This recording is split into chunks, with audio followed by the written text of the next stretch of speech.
Hi everyone, कैसे हो आप सभी लोग। आई होप आप लोग अच्छे होंगे। मैं हूं राहुल जेसवाल एंड स्वागत करता हूं आप सभी का एक बार फिर हमारे यूट्यूब चैनल JR ट्यूटोरियल्स में। फ्रेंड्स, आज अगेन आपके सामने एक मोस्ट इंपॉर्टेंट साइंस का लेक्चर वीडियो लेकर आ गया हूं, जिसमें हम पढ़ने वाले हमारे 8th स्टैंडर्ड के लिए साइंस सब्जेक्ट का जो हमारा चैप्टर चल रहा था फ्रेंड्स, जिसका नाम है chapter number 12 introduction to acid and base. आज हम इस चैप्टर का लेक्चर नंबर 3 आपके लिए लेकर आ गए हैं। तो फ्रेंड, जैसा कि आपको पता था कि हमारा दिवाली तक के टाइम तक हमारा जो ये चैप्टर चल रहा था introduction to acid and base, इसका लेक्चर नंबर 2 तक हमने कंप्लीट किया था। एंड जैसे ही दिवाली हुई तो थोड़ा सा आपको बीच में मैंने ब्रेक दिया था।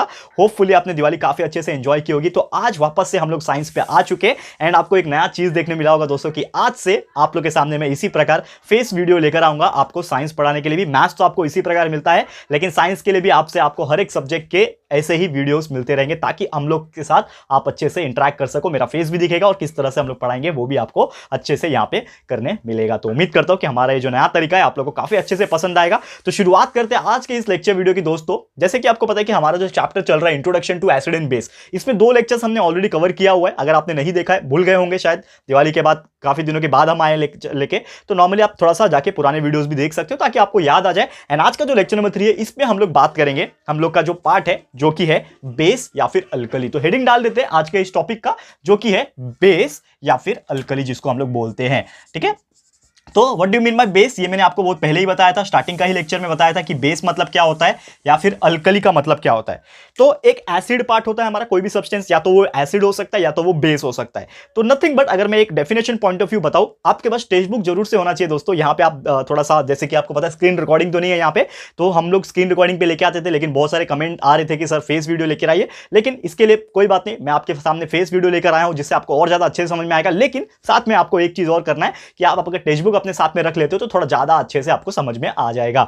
तो दोस्तों शुरुआत करते हैं बेस एंड अल्कली की। अगर बात करें, एक डेफिनेशन है इसका कि alkali is a substance whose water solution gives hydroxide. यानी कि बहुत बार मैंने ये चीज आपको बताया हुआ है कि यानी कि जब भी कोई भी सब्सटेंस को हम लोग डिसोशिएट करते हैं, पानी में जब डालते हैं और उसके पानी में डालने की वजह से हम लोग को OH माइनस, यानी कि जिसको हम लोग हाइड्रोक्साइड बोलते हैं, OH माइनस आयंस हमें मिलता है, तो उस चीज को हम लोग क्या बोलेंगे दोस्तों, बेस बोलेंगे या फिर अल्कली बोलेंगे। ये ऑलरेडी मैंने आपको बताया था। ठीक है, तो OH माइनस आयन जिसको बोलते हैं, ये अगर आपको मिलता है तो समझ जाना कि वो बेस है। और जब भी एसिड की बात किए थे, जो हमने लेक्चर नंबर 2 में आपको पढ़ाया होगा, तो आपको याद दिलाने के लिए बस बता दूं कि कोई भी चीज एसिड है, कैसे पता चलेगा कि अगर उसको हम लोग वापस से पानी में डालने के बाद उसमें से H प्लस आयन, यानी कि हाइड्रोजन प्लस आयंस अगर निकलते हैं, तो वो क्या होगा, एसिड होगा। तो this is the basic difference between any acid और बेस। बेस क्या होता है, जैसे मैंने बता दिया कि जिसमें वाटर सॉल्यूशन में डालने के बाद क्या होगा, उसमें से हम लोग को OH माइनस आयन मिलेगा, that is called as the base या फिर अल्कली। एंड जिसमें से हाइड्रोजन आयंस निकलते हैं, उसको हम लोग एसिड बोलते हैं। तो ये तो दोस्तों आपको क्लियर हो गया होगा, बहुत सिंपल सा एक बेसिक सा एग्जांपल था।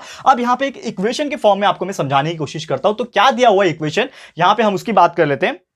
एक बहुत ही बेहतरीन इक्वेशन है। लेट्स सपोज मेरे पास है सोडियम हाइड्रोक्साइड, यानी कि NaOH जिसको हम लोग बोलते हैं। सोडियम हाइड्रोक्साइड मेरे पास प्रेजेंट है। अगर मैं उसको पानी में डालूंगा, मतलब डिसोशिएट करूंगा पानी के डालने के बाद, तो ये दोनों अलग अलग हो जाएंगे। यानी कि ये हो जाएगा Na प्लस सेपरेट हो जाएगा और बीच में प्लस, और ये OH माइनस जो है सेपरेट हो जाएगा। यानी कि जो सोडियम आयन है वो अलग हो गया और हाइड्रोक्साइड आयन जो है OH माइनस वो अलग हो गया। तो पानी में डालने के बाद डिसोसिएशन होने के बाद ये OH माइनस हम लोग को अलग से मिल रहा है। इसका मतलब क्या हो गया कि ये जो चीज है ना NaOH जो हमने लिया था, वो क्या है, एक बेस है या तो वो अल्कली है। मतलब बेस और अल्कली तो सेम ही होता है, नाम आप देख सकते हो, बेस आप बोल सकते हो या फिर अल्कली। तो क्लियर कट पता चल गया कि whenever any compound when dissociates into water and gives us this particular compound which is known as OH minus या फिर हाइड्रोक्साइड जिसको बोलते हैं, अगर वो लिबरेट कर रहा है, इसका मतलब क्या है कि वो एक बेस है या तो वो अल्कली है। मतलब दोनों सेम ही है। क्लियर है दोस्तों। तो उम्मीद करता हूं आप उसके नीचे आप देखोगे टेक्स्ट बुक में डायग्राम्स यहां पे मेंशन करूंगा दिखाने की, तो आप देखोगे बहुत सारे यहां पे नाम दिए हुए, दैट इज सोडियम हाइड्रोक्साइड, उसके सब्सटेंस के फोटोज कैसे दिखते हैं वो दिए हुए हैं। Sodium hydroxide, potassium hydroxide, calcium hydroxide, magnesium hydroxide and ammonium hydroxide. These are some examples which are given here as, ये आपको दिए हुए हैं और क्लियर कट आपको ये चीज समझ में आएगा कि किस प्रकार यहां पे हम लोग बोल सकते हैं। And these are some example जो आपको याद रखना है कि क्या क्या प्रेजेंट होता है। अब यहां पे एक चार्ट है, ठीक है, तो चार्ट आप देख सकते हो, जैसा कि मैं आपको दिखाने की कोशिश करूंगा यहां पे, और आपके पास टेक्स्ट बुक होगा तो जरूर से आप देख सकते हो। तो सबसे पहले इसको हम लोग रफ कर लेते हैं। ठीक है, तो जो चार्ट दिया हुआ है इसमें आपको बहुत सारे ऐसी चीजें दी हुई कि क्या क्या नाम दिया हुआ है एल्कली का, यानी कि बेसिस का क्या क्या नाम है, साथ ही में आपको कुछ फॉर्मूला एंड उसके यूजेस क्या क्या है वो आपको मेंशन किया हुआ है। ठीक है, तो बात कर लेते हैं यहाँ पे कुछ पर्टिकुलर नेम ऑफ एल्कली की। जैसा कि आप देख पा रहे हो यहाँ पे कि सोडियम हाइड्रोक्साइड और कॉस्टिक सोडा जिसको हम लोग बोलते हैं, उसका जो फॉर्मूला होता है वो होता है NaOH, ठीक है। तो NaOH उसका फॉर्मूला है एंड इसका यूज जो है वॉशिंग सोप बनाने में आता है, यानी कि जो आपके कपड़े धोने के साबुन आते हैं, वॉशिंग सोप जिसको बोलते हैं, तो वो बनाने के लिए यहां पे इस्तेमाल होता है सोडियम हाइड्रोक्साइड का, या फिर जिसको हम लोग बोलते हैं कॉस्टिक सोडा। सेकंड बात करेंगे पोटेशियम हाइड्रोक्साइड। तो पोटेशियम हाइड्रोक्साइड पोटैश भी बोलते हैं और इसका फॉर्मूला है KOH। के मतलब पोटेशियम होता है, OH हाइड्रोक्साइड, तो KOH फॉर्मूला है और इसका इस्तेमाल होता है साबुन बनाने में या फिर शैम्पू। और ये कौन सा साबुन बनाता है? पोटेशियम जो होता है वो सॉफ्ट होता है, दैट्स व्हाई ये बाथिंग सोप और शैम्पूज बनाने में काम आते हैं। थर्ड बात करेंगे कैल्शियम हाइड्रोक्साइड जिसको लाइम वाटर भी बोलते हैं, formula is CaOH twice and इस यूज इज लाइम बनाने में या फिर व्हाइट वॉशिंग, आपको पता है व्हाइट वॉशिंग होता है तो उसको बनाने में काम आता है। चौथा एग्जांपल है मैग्नीशियम हाइड्रोक्साइड जिसको मिल्क ऑफ मैग्नीशिया भी बोलते हैं, MgOH ट्वाइस होता है फॉर्मूला, और इसका काम है एसिडिटी बनाना, यानी कि सॉरी एसिडिटी रेजिस्टेंस बनाना। जैसे कि आपको पता है देखो एसिडिटी आपको हो जाती है तो आप इनो ला के पीते हो, तो this is some anti acids, ठीक है ना, एंटी एसिड जो एसिड के अगेंस्ट में काम करता है, जिसको हम लोग एक तरीके से यूज करते हैं मैग्नीशियम हाइड्रोक्साइड या फिर मिल्क ऑफ मैग्नीशिया जिसको बोलते हैं। तो ये इनो हो गया, बहुत सारे एरिटेड सॉफ्ट ड्रिंक्स हो गए, ये सब चीज में ये प्रेजेंट होता है सो दैट ये अगेंस्ट द एसिड जो है वो काम करते हैं। Last but not the list, यहां पे आप देखोगे अमोनियम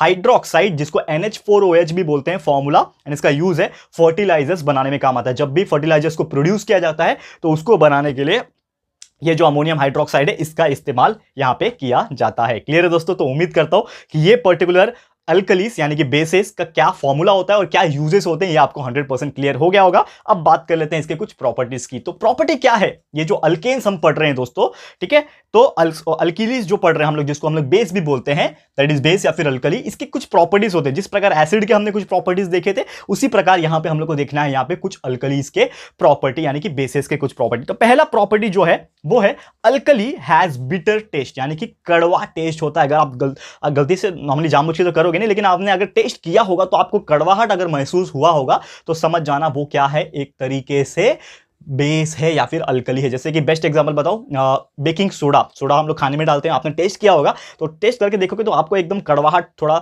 सॉल्ट जैसा लगेगा लेकिन थोड़ा कड़वाहट में लगेगा, तो यानी कि क्या है वो एक बेस या फिर अल्कली है। सेकंड है दे आर स्लिपरी, आप उसको टच करोगे थोड़ा स्लिपरी जैसा लगेगा, तो ये एक प्रॉपर्टी है। थर्ड प्रॉपर्टी की बात करें, अल्कली कंटेन्स हाइड्रोक्साइड, यानी कि OH माइनस आयंस इसके अंदर प्रेजेंट होता है और वही उसका मेन कंस्टिट्यूएंट होता है, क्योंकि हमने वही चीज बताया ना कि अगर कोई भी चीज अल्कली या फिर बेस है इसका मतलब क्या है कि उसके अंदर OH माइनस आयन 100% प्रेजेंट ही प्रेजेंट होगा, that's why it is called as base ना। एंड फोर्थ प्रॉपर्टी ये है कि मेटल प्रॉपर्टी, मेटल ऑक्साइड जो होता है वो अल्कली के साथ क्या होता है, यहां पे रिएक्ट करता है तो उसका जो नेचर होगा वो भी अल्कलाइन ही होगा, यानी कि alkalis whenever reacted it cause alkaline in nature, ठीक है। मेटल के कोई भी ऑक्साइड्स ले लो वो अल्कलाइन इन नेचर होते हैं। तो ये तो बात हो गया हमारा बेस का या फिर अल्केन्स का। तो उम्मीद करता हूं कि ये जो टॉपिक था आपको 100% अच्छे से क्लियर हो गया होगा। अब एक और टॉपिक है जो कि एक बहुत इंपॉर्टेंट टॉपिक माना जाता है हमारे इस पर्टिकुलर चैप्टर के अंदर, जो कि बहुत ज्यादा इंपॉर्टेंट है, जिसका नाम है न्यूट्रलाइजेशन, ठीक है। तो कितना बेहतरीन ये टॉपिक है ये आपको मैं बताने की कोशिश करूंगा। न्यूट्रलाइजेशन हम लोग हेडिंग डाल देते हैं, न्यूट्रलाइजेशन, ठीक है, और ये बहुत इंपॉर्टेंट टॉपिक है। तो what do you mean by neutral? सबसे न्यूट्रलाइजेशन की तो चर्चा करेंगे, लेकिन न्यूट्रल ये जो वर्ड है ये आपने कहां सुना है और बहुत बार सुना भी होगा। अगर कोई भी चीज यहां पे अगर बहुत ज्यादा हो गई एंड उसके कंपैरिजन में हमने कुछ कम कर दिया, तो न्यूट्रल बनाने के लिए हम लोग को क्या करना है, जैसे गियर बॉक्स होता है आपकी गाड़ी में, व्हीकल्स में, ठीक है ना, अभी ऊपर के गियर्स होते हैं, नीचे के गियर्स होते हैं, ऊपर चढ़ा रहे हो नीचे गिरा रहे हो, तो क्या होता है एक न्यूट्रल आ जाता है जहां पे कुछ भी नहीं है, ना ऊपर है ना नीचे। तो उसी प्रकार यहां पे एसिड एंड बेस के रिलेटेड एक वर्ड होता है जिसको बोलते हैं न्यूट्रल। तो आपको पता था, मैंने आपको ये चीज बहुत पहले भी बताई होगी, शायद नहीं भी बताई होगी तो आप अभी ध्यान से देख सकते हो कि जो आपका पीएच पेपर होता है वो 0 से स्टार्ट होता है और 14 तक जाता है, और एक बीच में पॉइंट होता है जिसको हम लोग बोलते हैं 7। तो आपको पता होगा या फिर मैंने नहीं बताया होगा तो अभी ध्यान से आप देख सकते हो कि ये जो 0 to 7 का जो जितने भी होते हैं 1 2 3 4 5 6 ये 7 तक जितने भी नंबर्स होते हैं, ये सब के अंदर रेंज में जो आता है उसको हम लोग बोलते हैं एसिड्स, ठीक है। एग्जैक्टली जो 7 पे रहेगा उसको हम लोग बोलते हैं न्यूट्रल। यही मैं आपको बताने की कोशिश कर रहा था, और ये 7 से लेके 14 तक जो भी आएगा दोस्तों उसको हम लोग बोलते हैं बेसिस या फिर अल्कली जिसको हम लोग बोलते हैं, ठीक है। तो वही मैं आपको बताने की कोशिश करता कि न्यूट्रल क्या होता है, ना तो वो एसिड रहेगा ना तो वो बेस रहेगा, एक बीच का पॉइंट रहेगा जिसको हम लोग न्यूट्रल बोलते हैं। अब न्यूट्रलाइजेशन क्या हुआ ये मैं आपको बता रहा हूं, ये तो आपको थोड़ा बेसिक मैंने बता दिया एक्स्ट्रा नॉलेज के लिए ताकि आप लोगों को क्लियर हो जाए, लेकिन यहां पे मैं बताने की कोशिश करूंगा what do mean by neutralization. तो एक डेफिनेशन है कि व्हेन एवर, कभी भी एसिड एंड बेस जब भी एक साथ रिएक्ट करते हैं एक दूसरे के साथ तो it forms salt and water, यानी कि जब एसिड और बेस हमेशा साथ में रिएक्ट करेंगे तो वो क्या बनाएंगे, पानी और नमक बनाएंगे। तो एक कॉमन डेफिनेशन होता है इंग्लिश में, हम लोग उसको बोलेंगे कि when ever acid and base react together it forms salt and water. ये आपको बेसिक तरीके से याद रखना, और यही डेफिनेशन जितना मैंने इजी वे में बोला वही आप एग्जाम में लिखोगे तो भी आपको मार्क्स मिल जाएगा, ये मेरी गारंटी है। तो क्या बोला है according to definition from textbook कि बोल सकते हैं we have seen that the acid contains H plus hydrogen ion, यानी कि जो एसिड है उसके अंदर H plus hydrogen ion present होता है और साथ में अल्कली भी प्रेजेंट होता है, यानी कि OH माइनस आयन प्रेजेंट होता है। एंड इसी की वजह से सॉल्ट एंड वाटर का जो है फॉर्मेशन हो पाता है एसिड एंड अल्कली के वजह से। तो एक डेफिनेशन है, ये तो आपको समझ में आ गया। अब एक और यहां पे चीज बता रहा हूं जिसको हम लोग बोलते हैं एक तरीके से रिएक्शन आप बोल सकते हो। तो क्या होता है, जो रियल प्रोसेस है वो क्या हो रहा है, तो let's suppose whenever any kind of acid we are taking, ठीक है ना, ये एसिड आप कोई भी तरीके के ले लो और उसके साथ आप बेस को रिएक्ट करोगे, ऐसे ही होता है रिएक्शन। तो whenever acid and base gets react to each other it forms what I have said, it forms salt and water, ठीक है ना। यहां पे एंड नहीं लिख सकते हम लोग, रिएक्शन में प्लस लिखते हैं, ठीक है ना। तो सॉल्ट एंड वाटर यहां पे बन रहा है। कभी भी मैं कोई भी एसिड ले सकता हूं, कोई भी बेस ले सकता हूं, ये दोनों को जब साथ में रिएक्ट करूंगा तो वो क्या बनाएंगे, सॉल्ट एंड वाटर बनाएंगे, ठीक है। और ये ओवरऑल प्रोसेस को हम लोग क्या बोलते हैं, न्यूट्रलाइजेशन। तो whenever someone is asking you about the neutralisation reaction you have to tell them कि whenever acid and bases are react with each other it form salt and water, simple. बस यही इतना आपको डेफिनेशन बोलता है। एक example से बताऊंगा, कोई भी एसिड ले लेता हूं, लेट्स सपोज मैंने ले लिया हाइड्रोक्लोरिक एसिड HCl।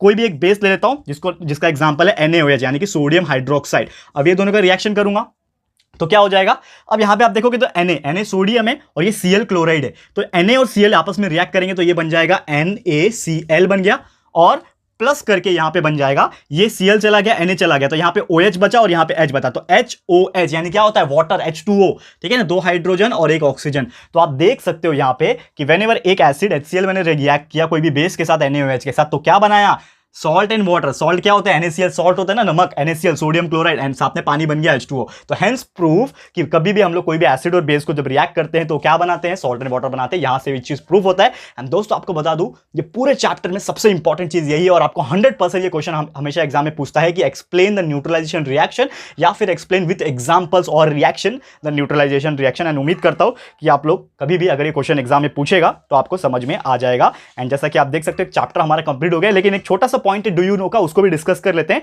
कि hydrochloric acid is present in our stomach. हमारे स्टमक के अंदर भी HCl जो है, ये वाला जो HCl है वो प्रेजेंट होता है। क्यों प्रेजेंट होता है, ताकि वो खाने को पचा सके, खाने को वो चीज क्या कर सके, डाइजेशन में हेल्प कर सके। एंड नॉर्मली आपको पता है कि कभी कभी हमें एसिडिटी भी हो जाती है, आपको ये चीज मैंने बताया भी है। तो कभी भी हम लोग को जब एसिडिटी हो जाएगी, यानी कि हमारे अंदर एसिड्स ज्यादा हो गए, अब मैं कुछ खा रहा हूँ, स्पाइसी चीज खा रहा हूँ, तो हमारा जो स्टमक है वो HCl को ज्यादा सिक्रेट करेगा, जो हाइड्रोक्लोरिक एसिड है उसको ज्यादा सिक्रेट करेगा। तो ज्यादा होने की वजह से क्या होता है, हमारे बॉडी के अंदर बहुत ज्यादा जलन होने लगता है, स्टमक के अंदर बहुत जलन होने लगता है। तो हम लोग कुछ ठंडा पीते हैं। तो ठंडा क्यों पीते हैं दोस्तों, क्योंकि ठंडे में क्या होता है, कोल्ड ड्रिंक्स की मैं बात कर रहा हूँ, उसमें क्या होता है, कार्बन डाइऑक्साइड होगा या फिर कुछ एंटासिड्स प्रेजेंट होते हैं जो हमारे अंदर जाके उसको रिलैक्स करते हैं। तो बेसिकली आपने देखा होगा कि ज्यादा एसिडिटी जलन वगैरह जब होती है तो हम लोग पीते हैं इनो या फिर कुछ डाइजिन वगैरह पीते हैं, क्योंकि उसी के अंदर होता है बेस। और जब हमारे अंदर एसिड है, स्टमक के अंदर ज्यादा एसिड हो गया, तो हम लोग बेस पी रहे हैं, अल्कली पी रहे हैं, तो वो अंदर जाके क्या करेगा, एसिड और बेस आपस में रिएक्ट करके क्या बना देगा, न्यूट्रल बना देगा। इसके लिए हम लोग का पेट जो है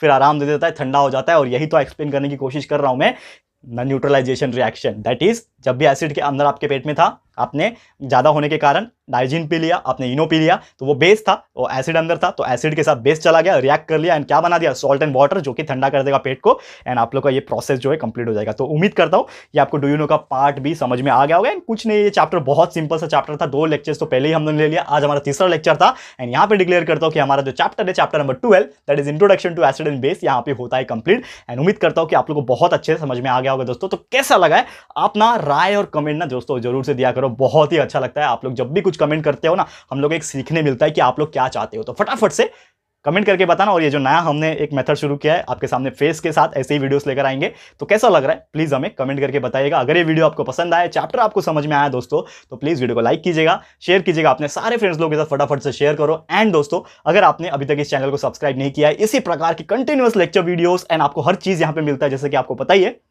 फटाफट से चैनल को सब्सक्राइब कर लेना, साथ में बेल आइकन को प्रेस कर लेना, ताकि जब भी हम लोग वीडियो लेकर आएंगे आप लोग को नोटिफिकेशन मिलती रहेगी। ठीक है फ्रेंड्स, तो मिलते हैं हमारे अगले वीडियो में। ये वीडियो देखने के लिए thank you and good bye.